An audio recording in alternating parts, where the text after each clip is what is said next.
so came that early April morning at an air base in Colorado. 40 flying fortresses line the apron. 4,000 men march out for a final inspection.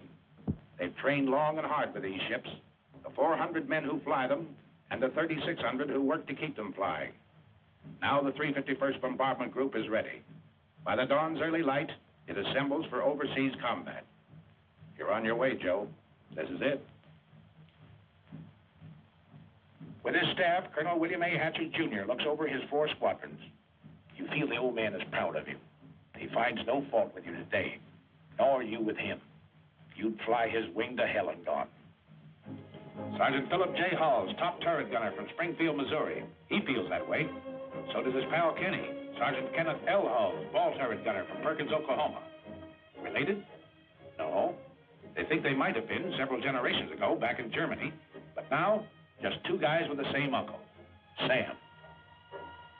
Meet their pilot, Lieutenant Theodore Argyropoulos of Redding, California. Argy's brother is in the Air Corps, too. Their dad was born in Greece. Yes, the Greeks have a word for it. Fight. Their bombardier, Lieutenant Daniel F. Stevens of Chicago. He can bat 1,000 with a Norton bomb sight. Sergeant Paul J. Posty, ball turret gunner. His dad came from Italy. Paul was formerly a pastry cook. He's got 1 brother in the Navy. Another, a Marine, missing in action. Here's Sergeant Tim Tutchet, tail gunner from Mariana Lake, New Mexico. On the reservation, they named him Aki. That means boy in Navajo. Uncle Sam's boy, too. A few last-minute instructions, and we're off. The compass points northeast. Take another look down there. That's your part of the earth. Out of that desert, those mountains, those fields has grown the American way of life.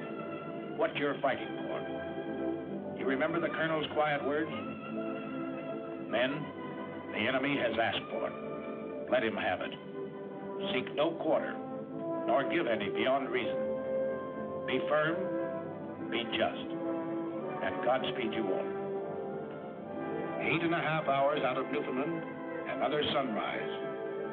It's rising out of the red of battle, this sun. But 40 more P-17s, 3 minutes apart, have roared across the Atlantic night. The Irish coast looks up to say, top of the morning. And a lake in the Ulster Highlands gives the navigator a checkpoint. Off the Scottish coast, Dernya Craig is a signal for right rudder south, across the English Midlands.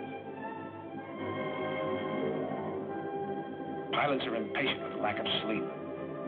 Head up, boy. Pour on the coal. Let's get there.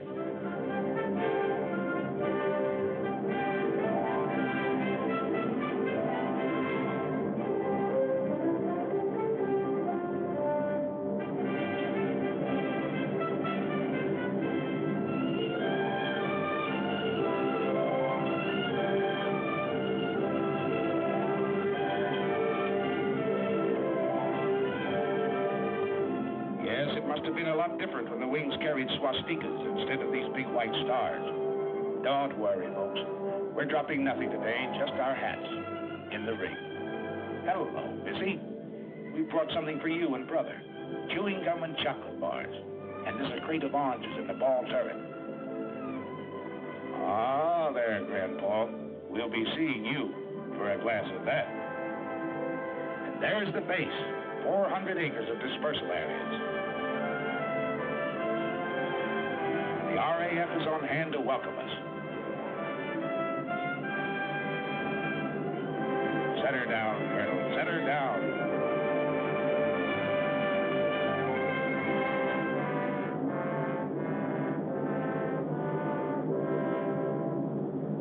The 351st becomes part of the 8th Air Force. We've reached the battlefront. The combat crews move into English barracks. They give them those simple, quiet names for which Americans are famous.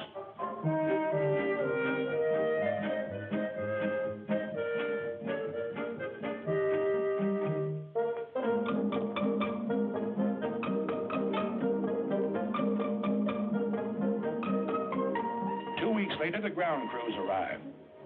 Hiya, Gus. Great boat trip, huh? Only 7 days and without any escort, too, See any submarines? Oh, 100 of them, huh? Well, I guess you want to know, Gus. They tell me you was hanging over the rail all the way. Next day, big doings. Class A uniform. Shine those buttons. His Royal Highness, the Duke of Gloucester, brother to the King of England, drops in and is greeted by the old man. What's up? The Sergeant Major says the RAF is handing over the field to us.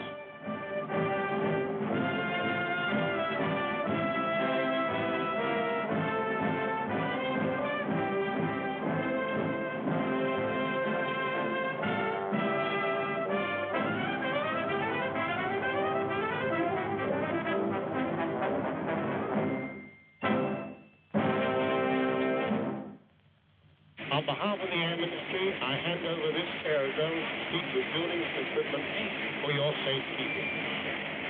It gives me great pleasure to accept this station on behalf of the United States Army Air Force.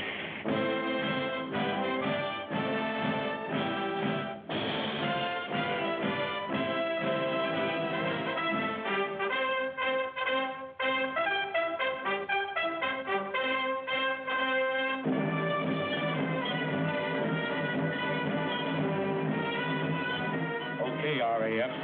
If we can fit your boots, we'll walk it straight, brother.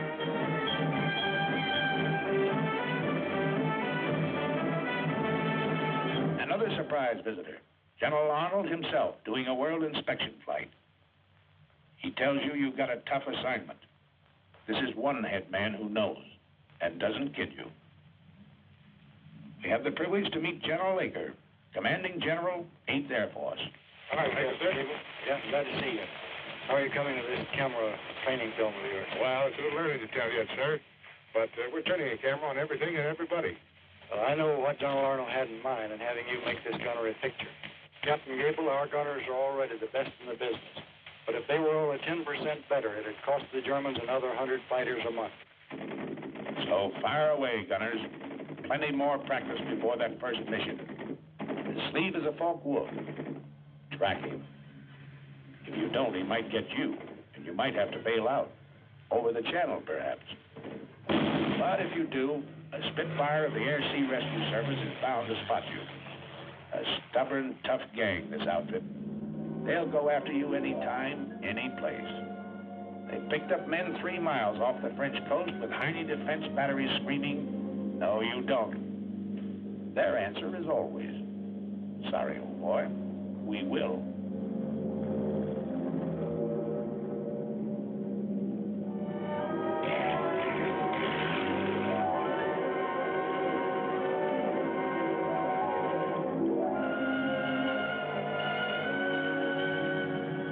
Work on your identification of aircraft.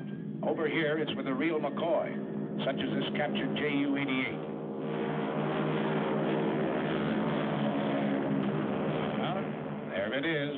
Everything up forward, punched under the nose. But the Canadian pilot says it's a sweet flying ship. Yes, sir.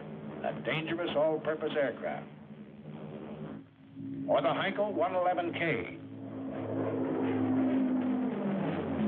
A bad hombre, but he makes good airplanes, gentlemen.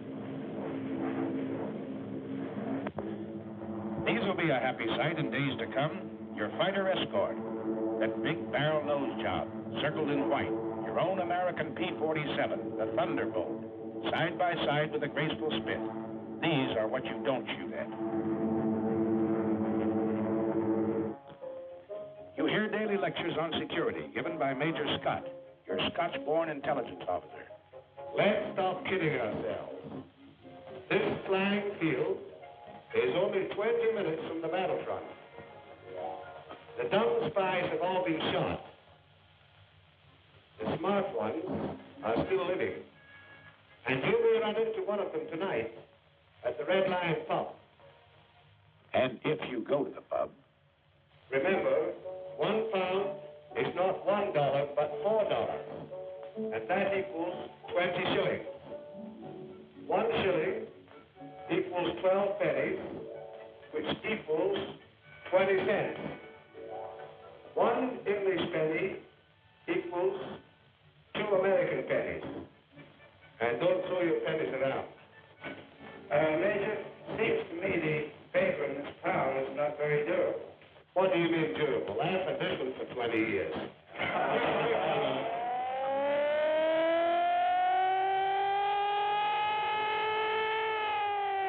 What is it, Fred? What is it? One of those bitter lessons you learn in training. Flying close formation in rough air at low altitude is no good, gentlemen. Save that for high altitude, when you're headed for the target.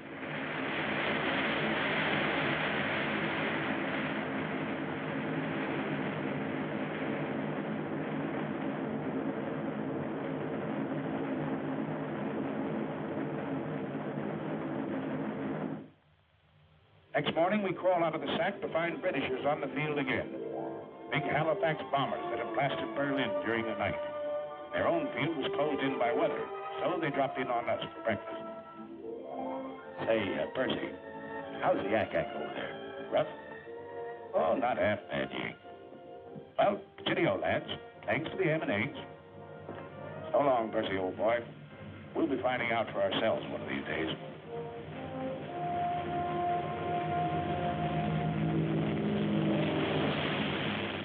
That day arrives. The order comes over the teletype. The communications clerk carries it to Colonel Milton, operations officer. To Colonel Burns, deputy commander. The old man is on the phone. Then in the briefing room. I'm summarizing. Remember your route in to this DR point where you go northeast to avoid this black area. T-47 will escort you to about this point on the way in, and Spit 9 will meet you about here on the way out and escort you all the way home. And now the weather officer. Weather's plenty important. You'll probably have to go over and above the altitude that you're scheduled to fly, 23,000 feet. From the IP to the target, the winds will be very strong tailwinds, and your ground speed should be well above 260 miles an hour. The visibility is good everywhere east of that cold front, and the temperature at the target should be comparatively warm, minus 25 degrees centigrade.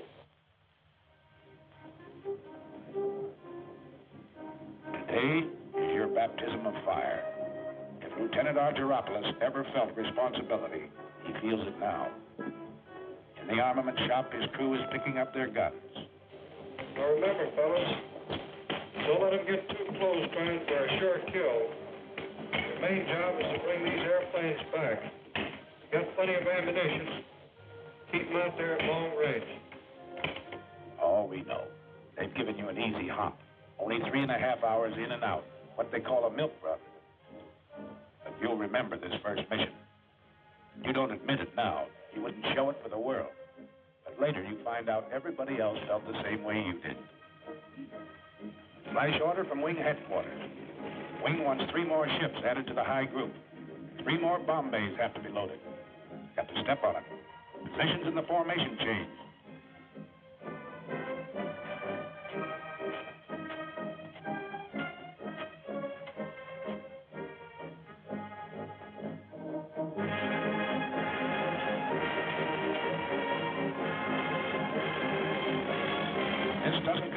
Sergeants Kenny and Phil Hull. Gunners think only of smooth-working guns and plenty of ammunition. Ammunition's cheap.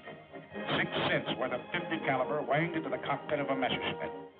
That's what will bring you home. What did that weatherman say? 30 below over the target? Electrically heated suits. The Air Corps dresses for every occasion. Yes, everything has to be right, brother. Check everything.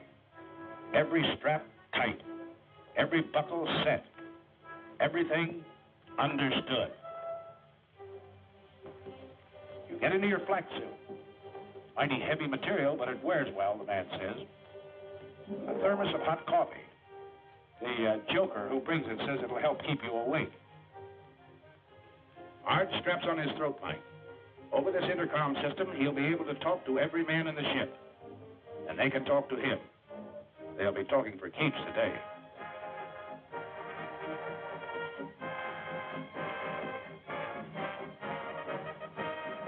Well, that flare from the tower ought to be along any minute now. There it is. Start engines. Colonel's already been on missions with seasoned outfits. Today, he leads you on your first.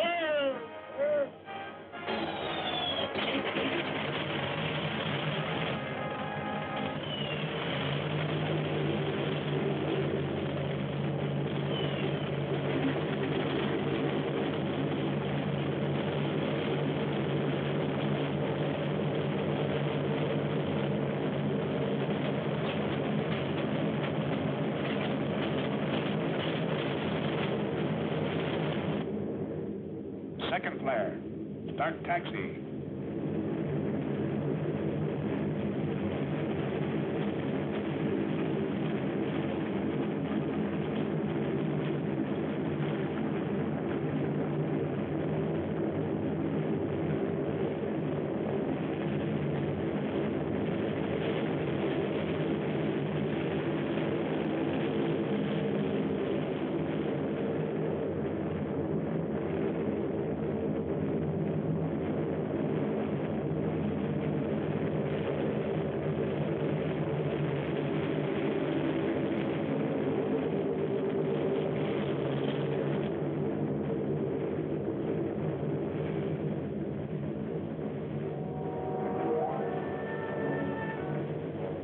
Punch wing to wing at the start of the runway.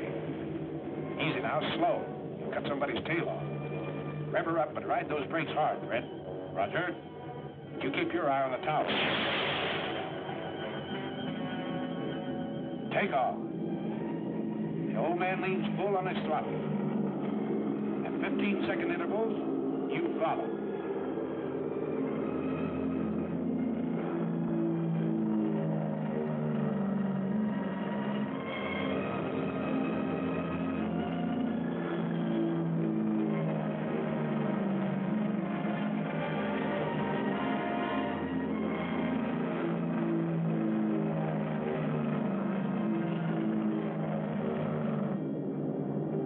Over the feet.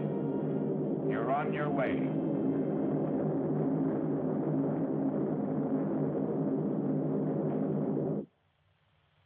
The rest of the outfit sits down to wait.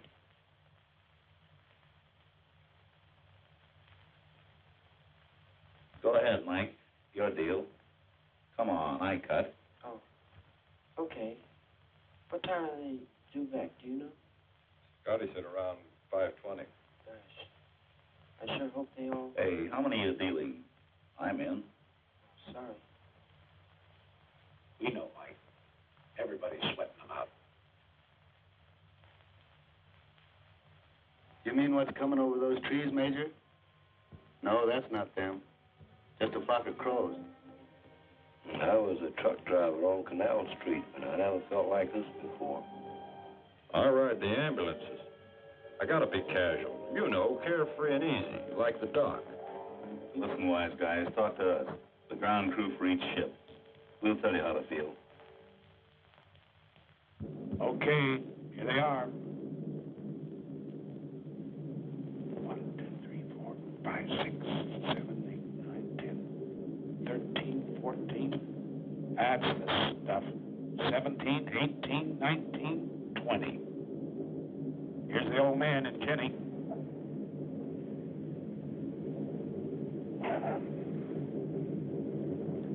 Yeah, that's your ship, Corporal.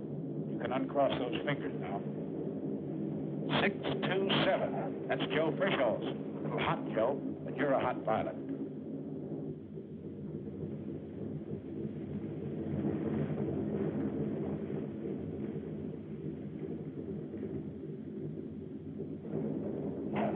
Here's Gable in 742. Chalk him up. Here's old Zip in 879.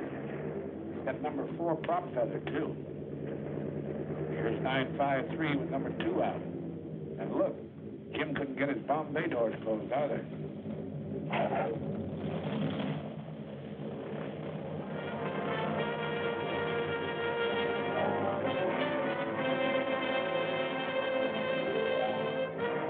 Oh, the old OK sign, huh, Sergeant? Must have laid him right on the nose. Yeah, Odie says he saw him land right on the MPI. Nice bombing, Steve. That's from me, Pete Provenzale, your navigator. Okay, Phil, chalk up number 1. Nice driving, Captain Arch. You sure know your evasive action. Uh-oh, Harry caught something. A 20 millimeter right across his radio. Arch looks at a hole in the horizontal stabilizer. Nothing at all. Hi, Pete. Come on, let's stow these guns and get to interrogation. Yeah, you're feeling pretty cocky. Nobody blamed you. It's great to get that first one over with. But this one was pretty easy, remember? You got a lot more to go. Longer ones, tougher ones. Take it easy, boys. Take it easy. Back from the raid comes Major Lewis Nowak, Group Surgeon. Doc flew this first mission to study the physical reactions of men in combat. He didn't have to go, but that's the kind of a doc he is. And today, on the walls of the officers' mess, begins the chronological record of the group's success. Coutray, a German fighter base in Belgium. Annie doesn't live there anymore.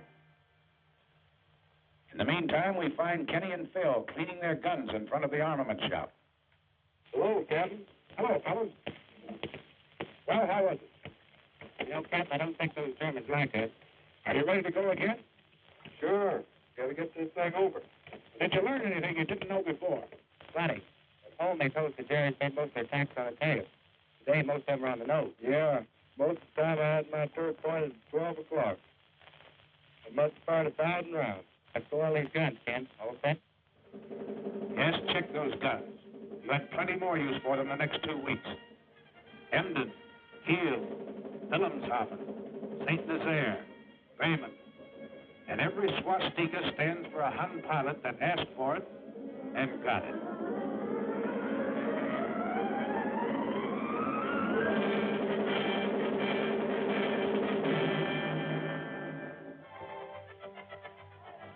Came days when enemy targets were hidden by weather.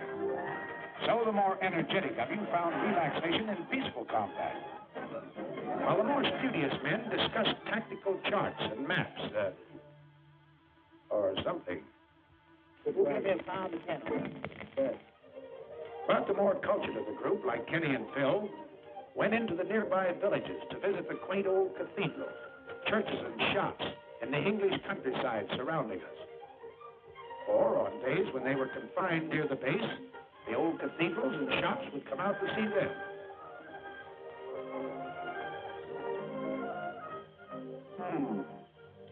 This little shop wants to go home.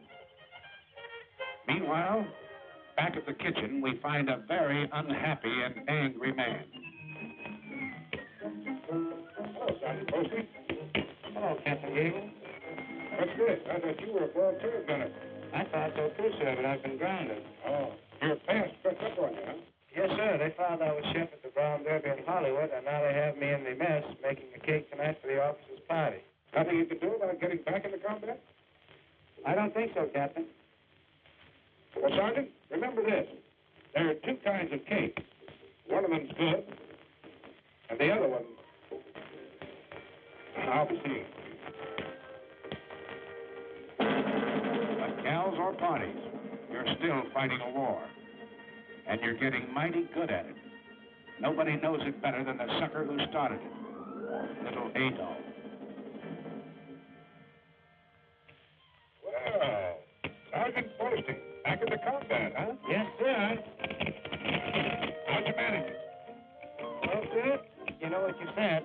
There are 2 kinds of cake. So Posty's back in the air with you. You're blowing factories and power plants 1,000 feet in the air. Okay, how about you, Winchester? Well, I'm a little excited. What happened? I have a little present here for you. What's that, black? Came in the side of the radio room and hit the buckle on my parachute. It's on the floor. Who else is playing it? Phil. What time was that? It was about $1,600. $1,600. Where'd it happen? You know, that's what Well, it's right here, just east of us. East of Austin. That's right.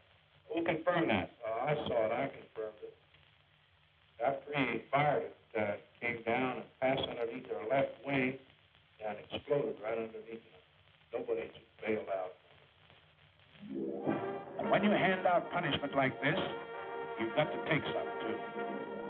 The day you got back from over Villacoublay, just outside of Paris, was plenty rugged. Signal flares. That means wounded aboard. What's tough about it was you had to bring your bombs back. You couldn't drop them. When you reached a target, you found it closed over by weather. That's an order when you're flying over France.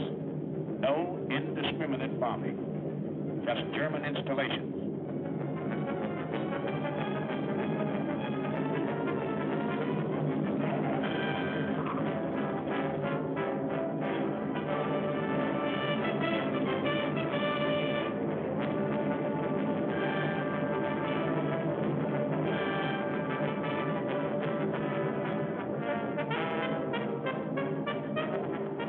Colonel Milton, who led the raid, is a tired, sick guy this day.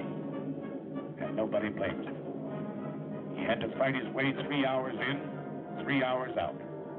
Under constant attack by over 200 Messerschmitts and Focke-Wulfs. He lost men, he lost ships, and couldn't strike his blow. That's rough. Here's Peter Provenzali. Remember him? Argus navigator. Today he got a 20 millimeter through the leg.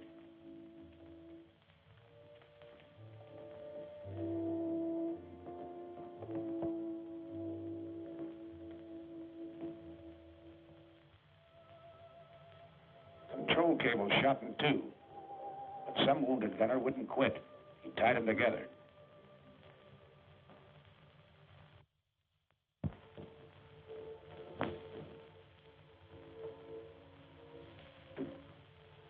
There. Both waist gunners, huh? The docs are working on them now. One's pretty bad.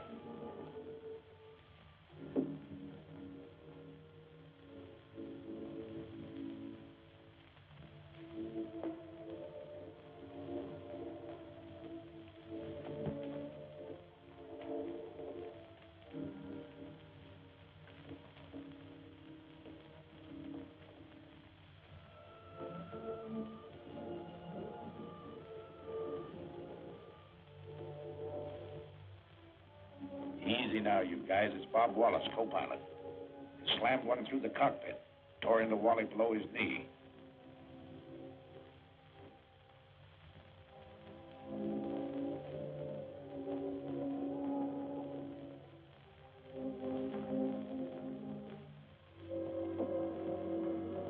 Bulletproof glass.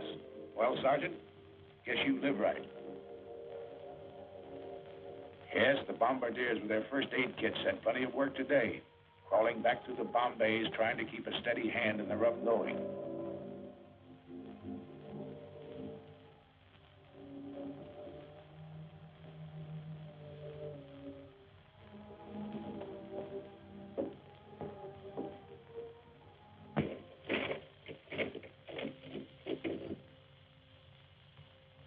Many of your pals left you that day.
another loading. But if you happen to catch one in the wrong place, they've got a pretty nice repair shop. Ever see a sergeant flip a tulip in a lieutenant's face? Well, you just did.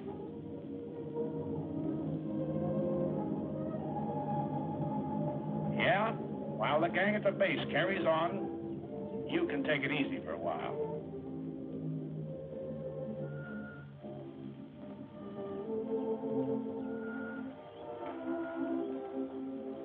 How's the fighting, Sarge? Nice fat fight, huh? This one's been stretched a little. We drop in on Lieutenant Bob Wallace to see how he's doing. How are you feeling? Great. I'll be out of here in a couple of weeks. Oh, Miss O'Neill, it's Captain Gable. How do you do, Captain Gable? How do you do, Miss O'Neill? Wally, I never got a chance to ask you. Tell me just what happened when you got hit. Well, we'd left the target and we were on our way home. We got to the post and we had our guns stowed away. A couple of FWs snuck up on us and gave us a good burst. Oh, I see. You had your guns stowed away, huh? That's right. That was a little early, wasn't it? It certainly was. It's not a very good idea to relax over here until you get back to your own base. Is that right? That's right. Well, go ahead. Then what happened? Well, after I got hit, I climbed down out of the pilot's compartment and got the top turret gunner to help me down in the bomb bay. He gave me some first aid, put the tourniquet on my leg, and took a good job of it. Well, that's fine.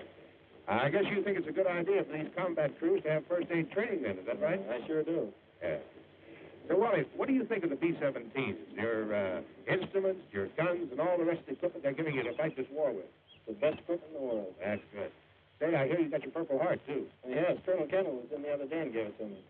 I was more nervous than when those FWs were diving on it. Well, outside of that, are they treating you all right around here? Did you hear that, Miss O'Neill? Wally's doing okay. Back at the base, they repair your ships, too. The busiest legs in the outfit belong to Major Ace Aiken, the S-4. This airplane's got to fly in the morning. It's going to be ready? Well, Major, I don't know, sir. Well, let's have no ceremony. Let's get the fans turning. Keep the fans turning. The slogan of the ground crew. They work hard, these boys. They work 90 hours straight without sleep. But your ship is their baby, and she's got to fly. And if you need to repair a few thoughts, Sunday's always a nice day for it, if there's no raid scheduled.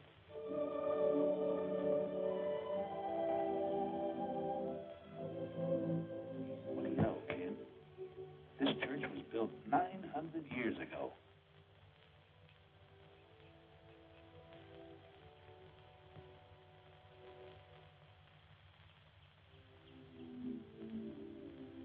Over at the hospital, Father O'Connor celebrates the Mass.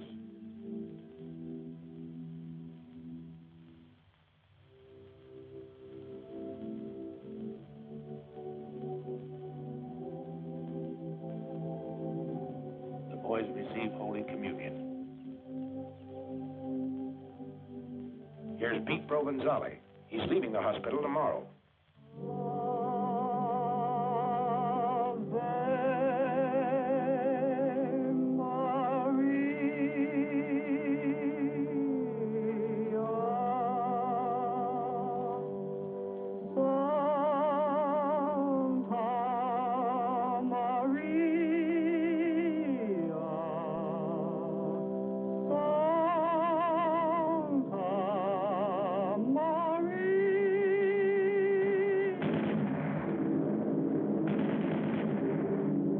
Next day, Pete's back to work. The outfit's back to work. The 351st is still flying, Adolf.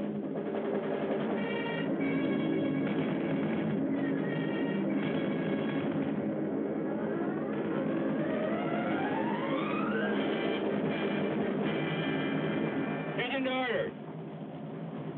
General Orders number 93. Headquarters 8th Bomber Command. 11th July, 1943. You can't get out of it, you know. They pin medals on you for this sort of work. It's not so much a thrill for you.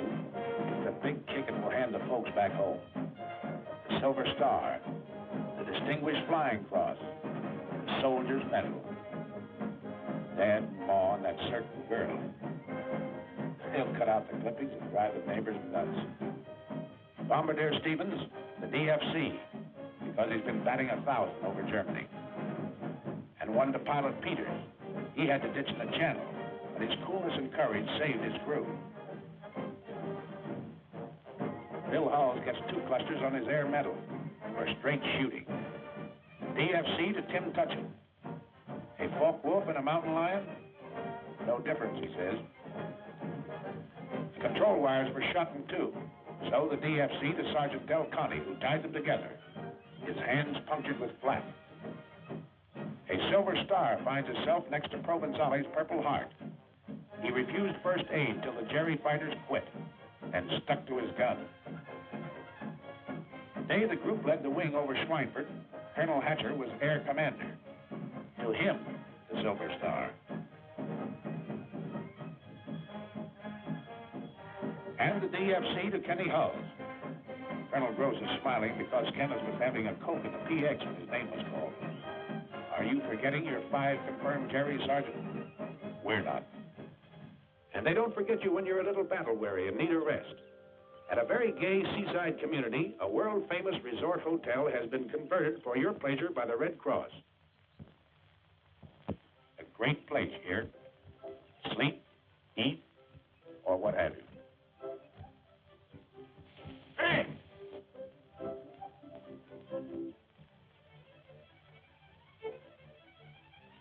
Not on your life, Clark. None of that here. Oh, but look, just a few shots.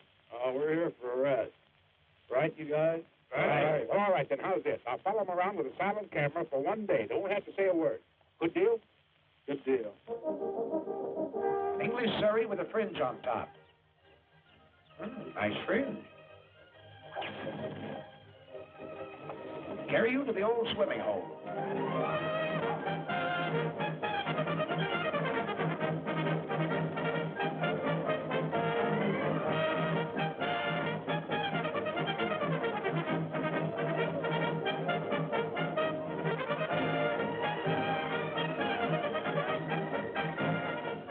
Let down your flaps. Slide in.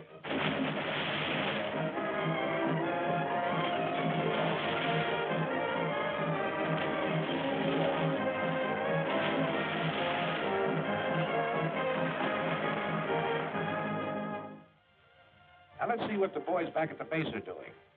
Why, they're getting a few laughs, too. We'll let the man who's handing them out tell you about it. Hello, everybody. This is Bob somewhere in good old Jolly Hope, laying a few eggs for the boys that really know how to lay them. Yes, sir, this is one of the happier cow pastures that we worked in over there in England. And look who's dancing. You know, I used to dance with Fred Astaire, but we couldn't get girls. And right here you see Jack Pepper, who's here through the courtesy of his draft board. His picture's a little dark, I understand, but after we were there a couple of weeks, we got a little braver and we started to work with the lights on. This is really a great, great crowd out there tonight. And I understand Rhett Butler is on the fringe of the crowd. They tell me that they stopped him from flying in those B-17s. They claimed his ears held the plane back. Nice little scene. Shows Pepper trying to get his expense money. Look at that mob. You should have heard him cheer when Francis Langford walked out and when Tony Romano played the guitar. Yes, sir, you'll never know how this bunch of boys picked up our morale. Again, the weather breaks over the continent, and the handwriting on the wall spreads your story. You're into the 3rd panel now. You've been out 8 days in a row and done a doubleheader over France on the 9th. This man's Air Force is piling it on. New combat wings have been added. New air divisions formed. So you're not very surprised when General Aker comes that day. Something big is done. He goes into the briefing room to confer with the old man and his staff. They call in the squadron commanders, even the flight commanders. What did he tell them? Your 4 squadron COs. They know, but don't talk. Just grin a little with excitement. It's something big, all right, because the bomb dumps have been getting plenty of heavy stuff lately. And a loading order came through this afternoon. Stand by. More than that, wing racks. We're really going to pile it on.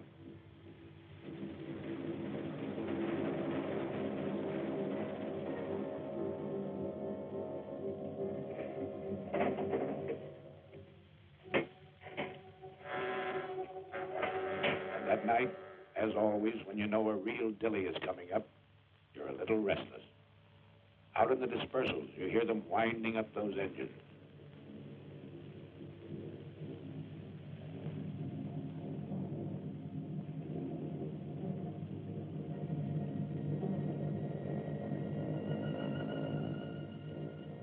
That's all right, ground crew. Make 'em sing.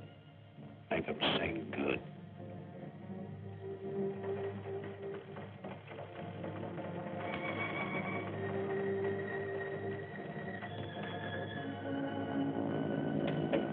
All right, you guys.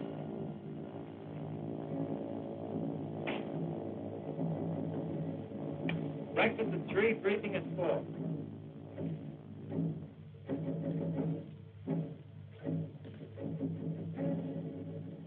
Okay, man.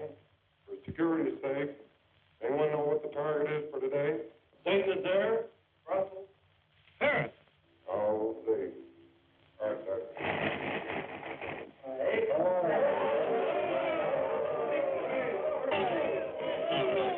Sprechen Sie Deutsch? This is the longest penetration for this group. We've got an A-plus target over here. We've got to get it. Okay, gentlemen. Stations are at 5:05. Start engines 6:05. Taxi at 6:15. Takeoff 6:30. Got it? That's all. Okay, man. Let's go get this target and we'll take the jet.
Go on oxygen. Check in your station.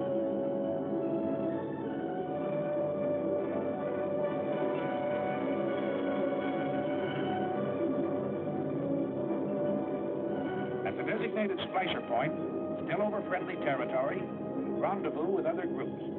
Your combat wing banks into position. Then wing after wing, as far as the eye can believe, the attack formed. It heads for its assigned targets 500 miles away. Up until this moment, your fighter escort is still on the ground, guarding its limited fuel capacity. Now flight control gives a signal to the Thunderbolts. They climb upstairs to overtake you.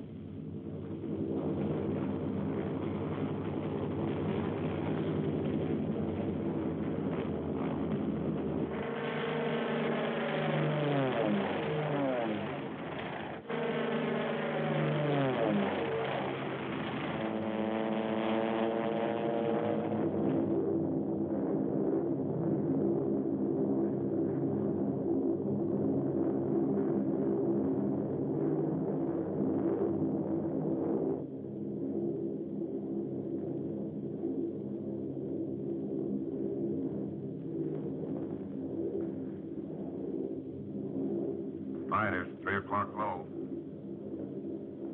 Watch it. That should be our escort. You're right, sir. 47s.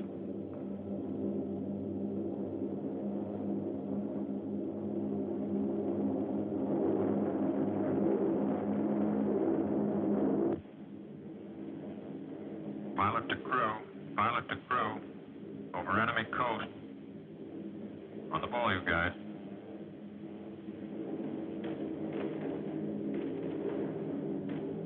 Hey, get a load of that flag. Can't they throw it any higher than that? Where do you want to have it? In the bomb bay? Why don't you lean out and smell it? That's right, you guys. Laugh it off. Right now, a bum joke goes better than 2 fingers of rye.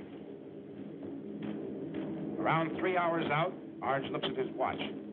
He knows it's time for the fighter escort to turn back. From all over the ship, you watch them leave.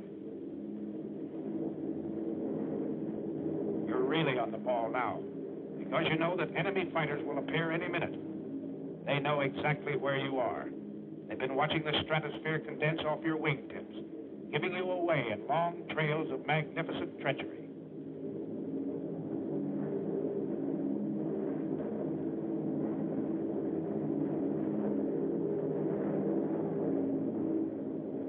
Okay, here they are.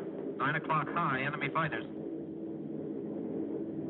Same thing at 3 o'clock. Yes, at least those vapor trails work both ways. Arch watches the enemy formations as they parallel your course. Seems obvious. They're staying out of range, going out ahead to turn in for a frontal attack high. All turrets swing about to help guard the rear. Top turrets hunt the sky above in all directions. There's some more out there. Keep your eyes peeled.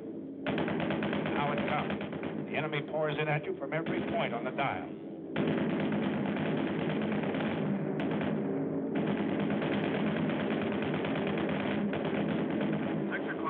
Level. 2 more. 5. Watch it.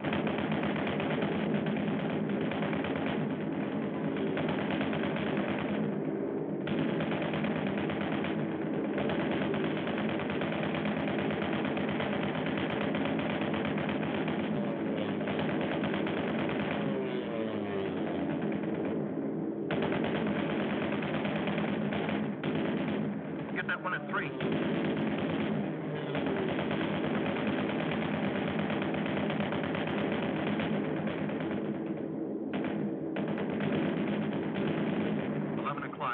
High.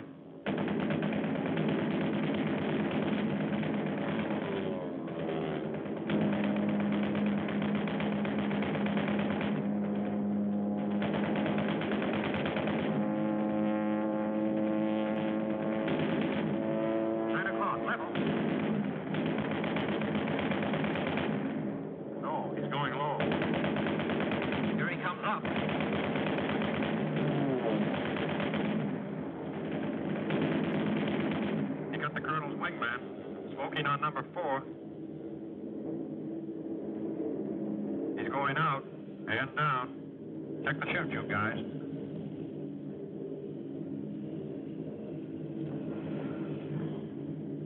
One shoot out of the tail. 2 out of the waist. Another 2 points out of the nose. There's 2 more. Pilot the tail. Pilot the tail. Let me know how they're doing back there. Roger. Fighter, 6 o'clock. Coming through.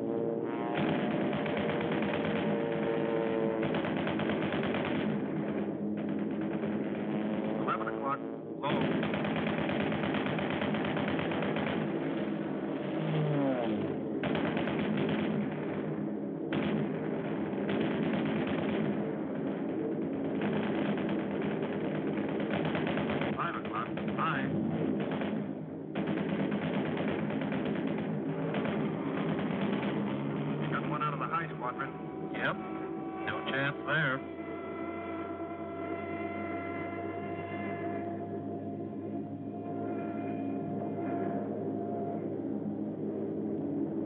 Two 190s, high. Somebody got one of them on the button. That jury pilot bailed out. He's not walking away from it.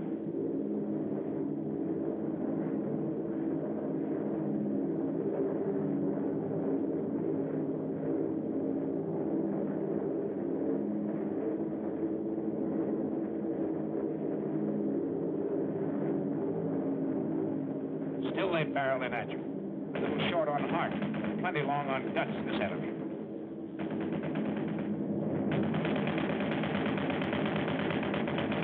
Another 17 hit. And again, you have to close the gap in the formation.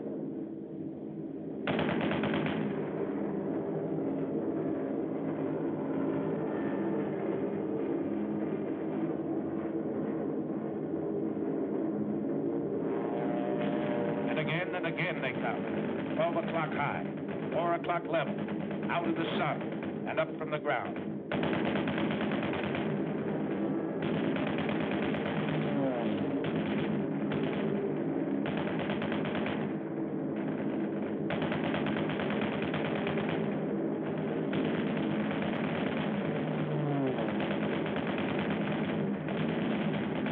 Two more coming through. 5 o'clock.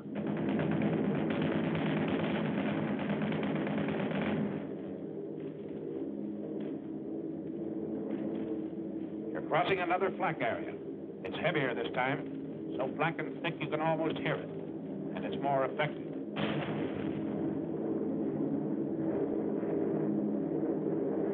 Jordy's been hit in feather number 4. Cover him all you can, everybody.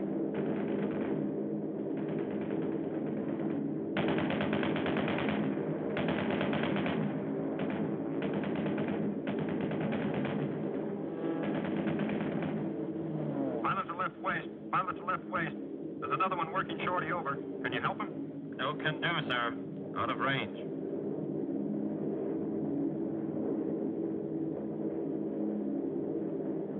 Beginning of smoke screens announces the approach to the target area.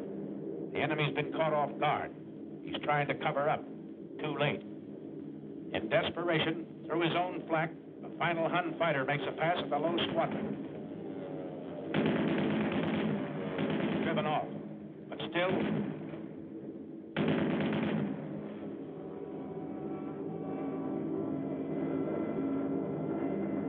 Did a fighter or flak get that ship? Flak, I think.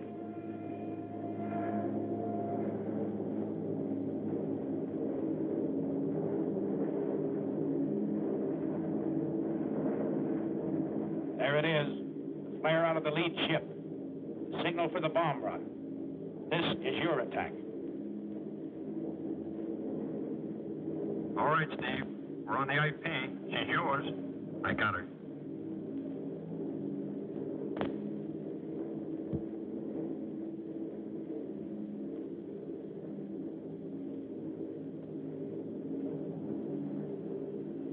Bombay doors open.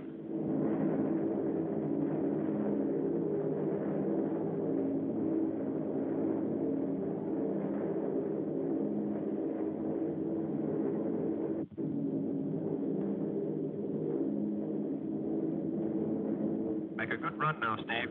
I'm on it. Yes, make it count, bombardiers. They build these ships around you.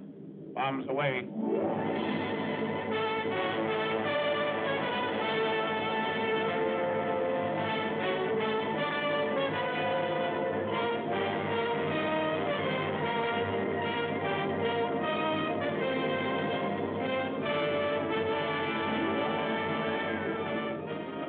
Picks out his MPI in the dock area. Let's go with the heavy stuff and the big incendiaries. The high group heads for the industrial section and hands out the same medicine.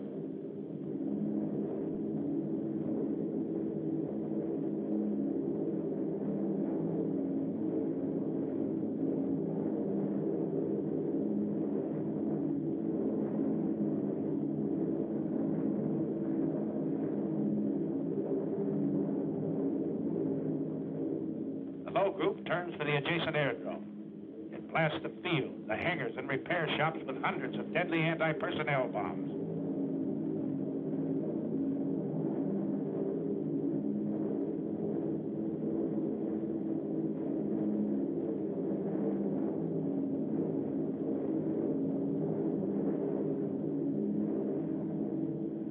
A nice pattern, Bombardier. Good deal.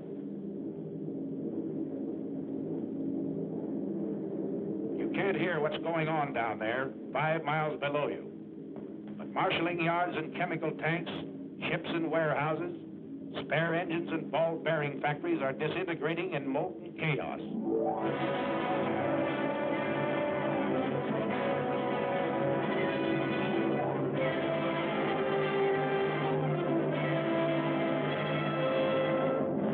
It's thunder out of the Alleghenies, Adolf. You said Americans were soft and decadent? Well, here's a red, white, and blue headache that'll help you change your mind.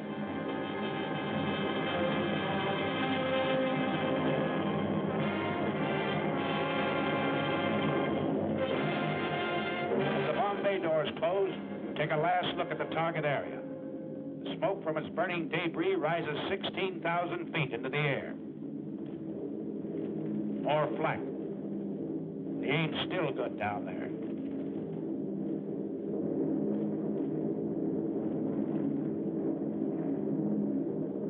How about this trip home? Is it going to be rough? Pilot to crew. Pilot to crew. Well, you guys, we're over an hour out. They haven't come back at us yet. Looks like we're lucky this trip. Enemy fighters, 11 o'clock high.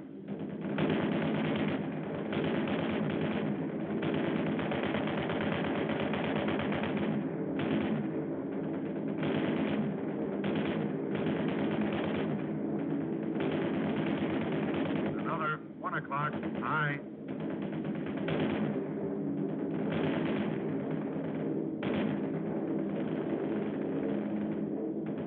Coming level to 3.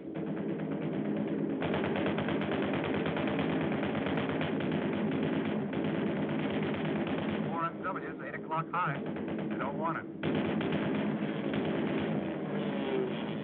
ME 110, 1 o'clock high.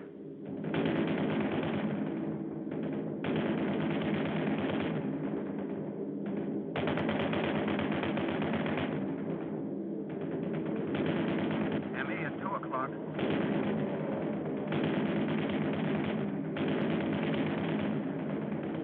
I got him. I'll say you did. He isn't bailing out either. Another 110 at 10 o'clock. He's yours, kid.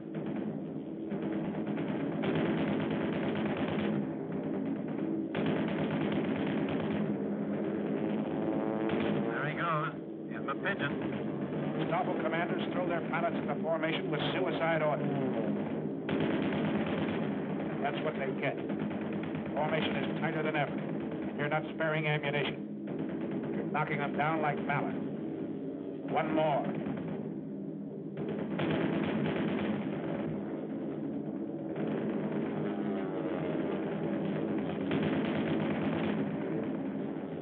And another.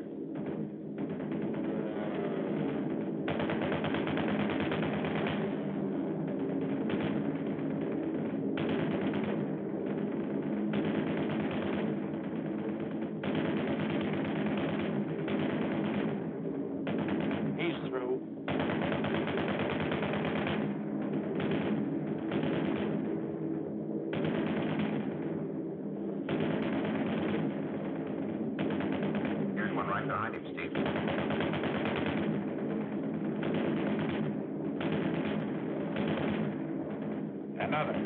2 in a row for the boys up forward.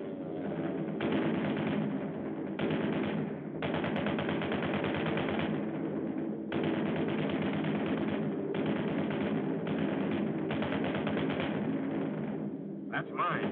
You see him, Kent? Sure do. I'll confirm him all right.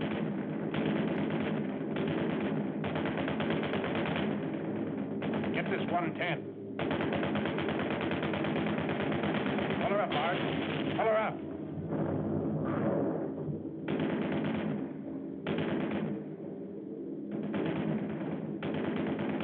FW, 3 o'clock. Hey, kill him, Joe. Hold your fire on that 190. That's a spin on its tail.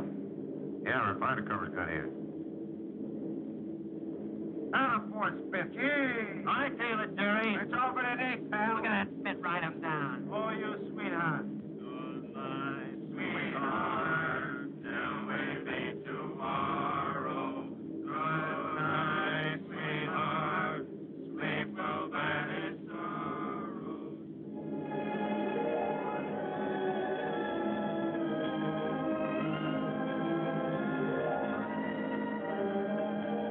Your shadow on the undercast. The pilot's rainbow. Mission's end, but not the end of the battle. Fighting men from Maine to California still have a long, tough rainbow to travel. But they're looking the enemy right between his eyes. They're fighting him the American way, their American way of life. Enemy of America, look at these men. They're not going to lose, brother.